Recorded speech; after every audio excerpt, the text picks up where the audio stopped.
The chief civil servant at the Foreign Office has been unceremoniously sacked. The Prime Minister is furious, and this is why.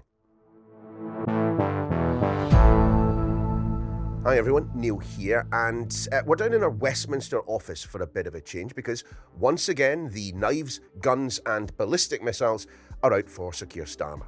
And once again, it's over the man who was briefly our ambassador to the United States.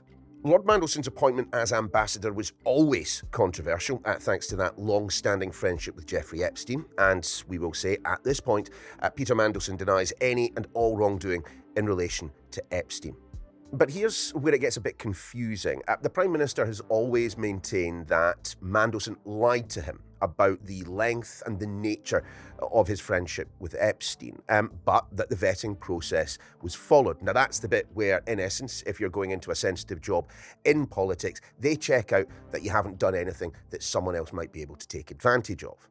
Turns out Peter Mandelson failed that vetting process, and the line from Downing Street is, "We didn't know anything about that." Well, I sat down with Anne McElvoy, executive editor over at Politico, also the co-host of our sister podcast, Politics at Sam and Anne's.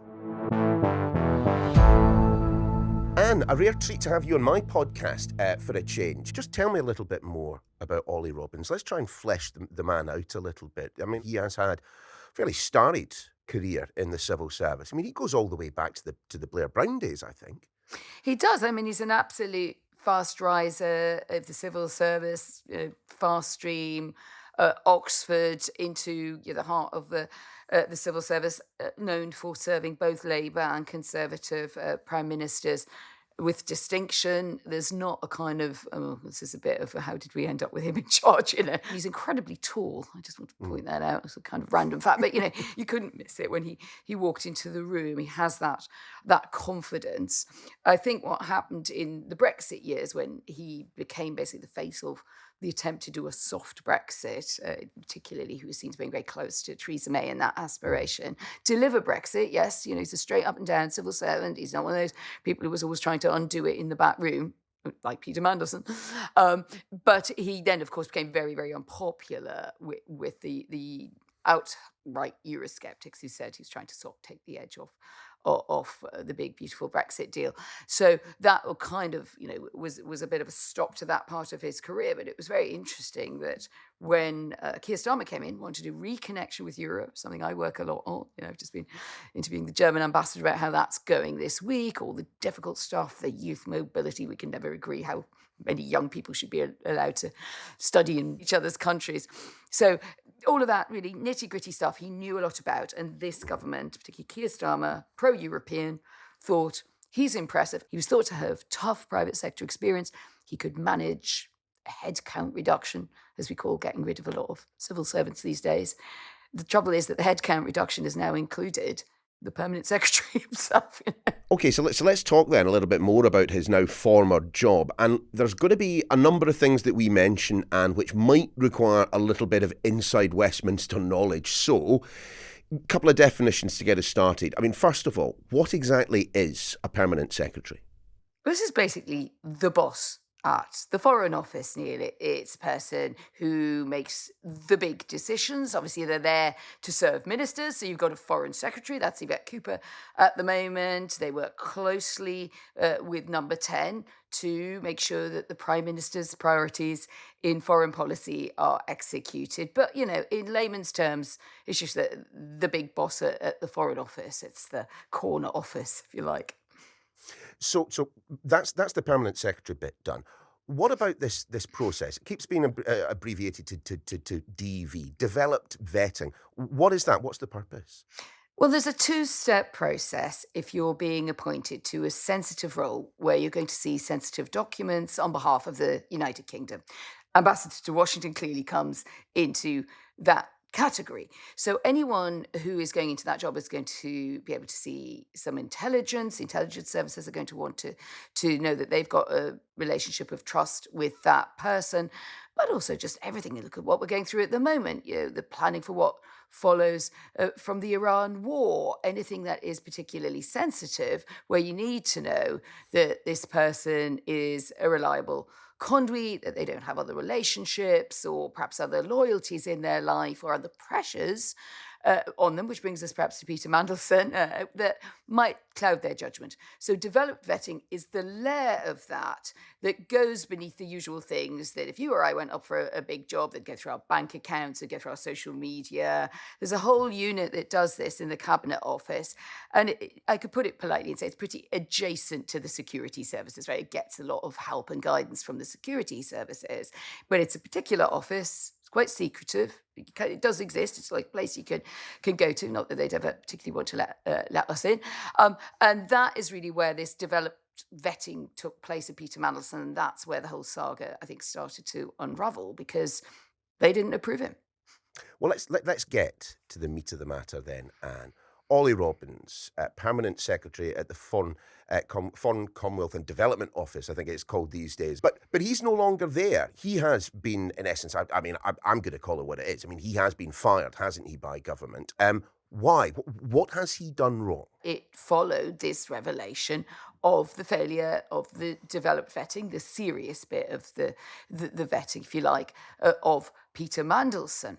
The question of was he really responsible for that failure is, I think, still very unclear. And there's a lot of anger in the Foreign Office about this process because Olly Robbins, very, very professional civil servant to his fingertips. He did the Brexit negotiations on behalf of Theresa May and others. You know, he really knows the system from the inside. He knows the politics of these things are difficult. Seems very odd that he would have had this information and not in some way have handed it on to Number 10. But that is Number 10's claim, is that the first they heard of it was this week when this information was put to them by The Guardian. So we know that he's been forced to take responsibility. We don't really know what he knew, or did someone else make the decision in order to get Peter Mandelson over the line as ambassador? But that, either way, seems like a very, very unprofessional setup between the Foreign Office and Number 10. And after a bit of speculation that we might not be hearing from him until he appears in the Commons on Monday, we have heard from Sir Keir Starmer, the Prime Minister, and apparently he's furious. He's always furious. I'm sorry to be a bit, if I may be a little bit, I'm usually quite fair-minded, I think, between the parties. But one default setting that Keir Starmer has is when something has gone terribly wrong on his watch. And it was well known that there were a lot of trailing wires and complexities in appointing Peter Mandelson to this role and effectively sidelining a female ambassador, Karen Pierce, who was very, very well seen in Washington. She could have been extended. He absolutely had that choice to make, and he made, which he now himself admitted in an interview with Beth Rigby, was the wrong choice. But then to go around saying, well, I'm just very angry that this has all got out of hand. I mean, I think it is a default setting, if you like. It shows that he does know that he's in some trouble. The Prime Minister is a lawyer, so he's generally very careful with his words. And what leapt out to me was not just, I did not know that Mandelson had failed the developed vetting. It was that no one in Number 10 had been told that DV had been failed. And I'm really sorry, Anne. I just can't wrap my head around the fact that Mandelson went through this process, he failed it. The first thing that they should have done would have been to alert Downing Street that was the problem. That does seem very bizarre, as you say, if we take, as you say, the Prime Minister choosing his words carefully there. But then, I mean, we've all seen, and I'm afraid, I have them here on my phone, and so do other political journalists, Sam Coates, my partner in crime on Sam and Anne's podcast, and others, all have had WhatsApps over the last months where we've asked trusted people that we've talked to about the vetting and what happened. We kept all getting the same reply. It was done according to the usual rules. But you can flip your question, if I may, and say, well, why did Number 10 not say, hang on, is everything all right with this vetting? That's fair. I mean, you would do that if you put your car through an MOT. Let alone if you're appointing to one of the most sensitive roles for the British government. So why did not all of these people in Number 10, the Prime Minister's Chief of Staff is now gone over something adjacent but related, Morgan McSweeney, his head of communications, who answered a lot of these WhatsApps and inquiries from journalists. At what point did none of them say, what was actually in that vetting? That does seem, if they didn't want to know, you could perhaps think, oh, did they really not want to know? But isn't it more than that, Anne, in Mm. the sense that before the Guardian revelation, we knew that there were concerns raised about Yes. Lord Mandelson during that vetting process. And the reason I know it is because I listened to it on your podcast, the pair of you talking about it. Yeah. If concerns had been raised, again, I don't understand why no one, the Prime Minister included, in Downing Street went, okay, so what were those problems? Yeah. Well, we think that what happened there was concerns would be raised in a vetting process, particularly. I mean, it wouldn't have taken Sherlock Holmes to raise some questions about Peter Mandelson's links with China and Russia. Right? Exactly. And I say that as someone who, in some ways, understood some of the reasons why they maybe thought at the time he's a good partner for the Trump administration, etc. But he was clearly a pretty tricky appointment to make. There is a difference between concerns being raised and then the actual development vetting saying, actually, this is so serious that we advise that you don't go ahead with this. I mean, it is, I would say it's normal, but, people who've had sort of checkered political and business lives, of course there are going to be concerns raised. You could say, after we've looked at them, we think overall the Epstein relationship was not so deep that this could cause any potential trouble. The big difference is the Epstein files got opened. And that is when Peter Mandelson's account, which seemed to suggest that he had a fairly casual relationship over years on and off, someone I just knew on the international circuit kind of relationship, was much more than that. It was a deep friendship. There was a bit of a dependency on the advice of the convicted paedophile in whose house he stayed after the first conviction.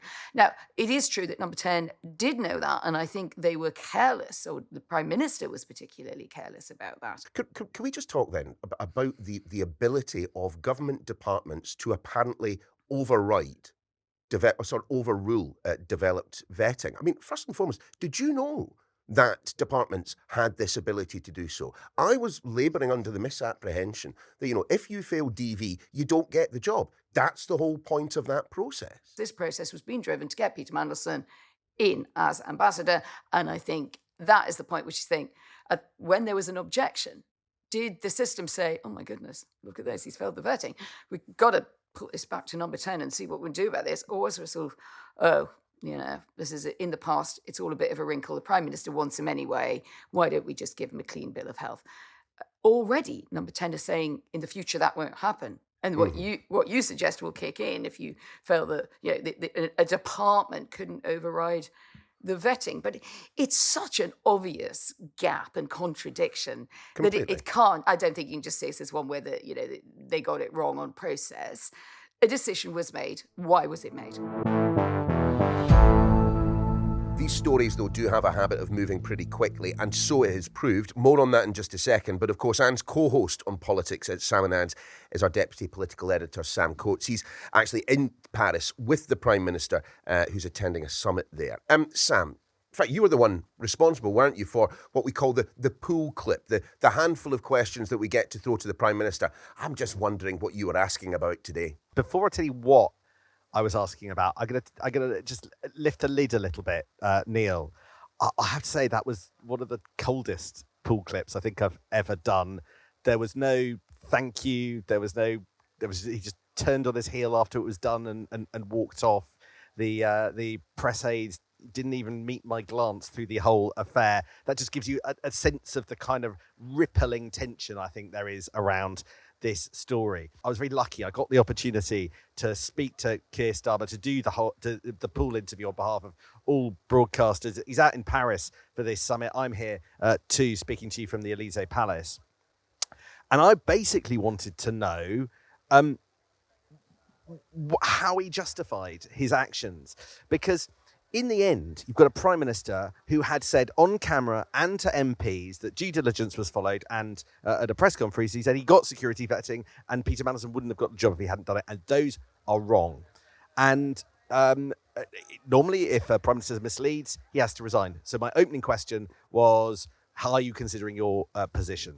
Now, it didn't really matter what my questions were, if I'm being honest, today. Keir Starmer was in one of those moods where he turned up with pre-prepared answers and we just got what he wanted to say, regardless of what was coming out of my mouth. I'm afraid to say, and he just wanted to express his anger at being kept in the dark. He talked about his fury and frustration about not being told about the recommendation of this agency, and said that he was looking into it and he'd come to Parliament on Monday. But does any of this ring true to you, Sam? Does any of this chime with what we know about the former Permanent Secretary at the Foreign Office, Olly Robbins, a career civil servant? Does any of this make sense, I suppose I'm asking? So my answer to that, in order to understand what happens, you've got to appreciate the big picture context. Throughout the autumn of 2024, Keir Starmer, but more importantly Morgan McSweeney, his then Chief of Staff, wanted Peter Mandelson to be the ambassador in Washington. And there were warnings. My goodness, there were a hell of a lot of warnings, whether it was the Due Diligence Committee warning about Epstein and Mandelson's association with him after conviction, whether it was cabinet ministers like Angela Rayner, like David Lammy, privately saying, don't do this. It's a really bad idea. But Number 10 pushed ahead and made the announcement. Now, that's the context in which what we're talking about at the moment was taking place. Number 10 knew every single flaw of Peter Mandelson, and yet they said, we don't care, we just want this to happen, just get on with it. And then the Foreign Office had to make a decision about the security vetting. Sorry to interrupt, Sam. You say the Foreign Office then had to make a decision. But if Number 10, if the Prime Minister are saying, we want him to be our ambassador, I mean, what choice do they have? Well, I think you make a very good point. I think at that point, the Permanent Secretary in the Foreign Office will know that Number 10 have decided that it is less important to pay heed to the red flags that were manifold. They also included security services, as I understand it, warning about the Mandelson's financial situation. They had decided that those were less important than their desire to get that man in the job. In the period that we're talking about, Peter Mandelson being announced ambassador. He was packing the boxes. He was preparing to move across the Atlantic. He'd basically begun the preliminary work, and everybody accepted in his job. And the idea, I think, that it would be easy for a top mandarin in the Foreign Office to turn around and say, "Do you know what, guys? There's a hitch. Do you want to think again?" Now that just feels really, really politically challenging. So when we come to questions of whose story we believe, I absolutely fundamentally believe that everybody could see from space that Number 10 didn't want to hear about problems with Peter Mandelson's appointment. I mean, Sam, where does this go next? Indeed, where does the Prime Minister go next? I mean, his is a premiership that has come to be characterised by ignorance and U-turns. And I'm not sure that is sustainable in the short term, let alone the medium to long term. So the reason I think that this is toxic is it plays into one of the perceptions, the dangerous, damaging perceptions about Keir Starmer, which is that he doesn't get in the details, doesn't get in the weeds, and doesn't confront the most difficult parts of the job, whether it was doing the policy work in opposition or really thinking through what he's doing and sort of gaming it out properly. And so I think it does sort of punch a very, very big bruise. Now, we've got a bit of sort of choreography over the coming days where we'll be able to assess the danger better. Monday, Keir Starmer's going to be in the Commons sort of defending himself. Probably Tuesday, though that might change. The Foreign Affairs Select Committee might hear from Olly Robbins, who'll put his side of the story. Oh, wow. And this business of, it's going to be a pretty kinetic start to the week, I have to say, Neil. So we've got big blockbuster stuff to look forward to. And the allegation is only going to grow that, Ollie Robbins was sacked for didn't do anything wrong, but was nevertheless the scapegoat. Keir Starmer's going to have to come out and defend himself. In the end, is this the moment where it all blows up? Well, a couple of straws in the wind. Emily Thornberry, chair of the Foreign Affairs Select Committee, who would be the first one to be out there as an attack dog, actually calling off the dogs in the last 24 hours, saying quite happy to take at face value the Ollie Robbins and sort of point the finger at him, but it's also the bottom line is it's 3 weeks before the local elections, and this is rarely a moment where MPs en masse go over the top against their own leader, because you've just got those votes in Scotland, Wales, and a lot of England to get through, and so I think that it's bad. And I'm told that the WhatsApp groups, the Labour WhatsApp groups, have gone pretty silent. There is a great chorus of defence for the Prime Minister. It's a little bit like the silence you get, one said, after a toddler knows that he's been drawing on the wall, and it's a little bit the pause before the fury to come. But I think this all moves forward to a judgment that is then made after the local elections, not immediately in the next 72 hours. Sam, just a final thought for you on why, on perhaps an explanation for that silence in the Labour WhatsApp groups at the moment. I mean, who would be a close ally of Sir Keir Starmer right now? I mean, the bodies are piling up left, right and centre under his leadership. One of the charges that is routinely made is that he doesn't really keep friends in politics. He doesn't have a band, a posse, a group of people that he trusts. There's pretty much, it's not nobody who's been in there since the start. There is a culture in government where you know that you run the risk of being thrown under the bus. Previous prime ministers have operated differently, defended those of their allies in trouble, taken the blame personally when things go wrong. And ultimately, politics is the art of persuasion and bringing people with you. But if you treat people badly and you can't bring people with you, that ultimately is the most significant political failing a leader can have. And that's your lot for this week on This Is Why. Do get in touch with any of your thoughts on anything that we have been covering, or indeed anything you'd like us to cover in future. And I imagine a fair few of you might have some thoughts on today's efforts from Westminster. We're back again Monday. Till then, take care.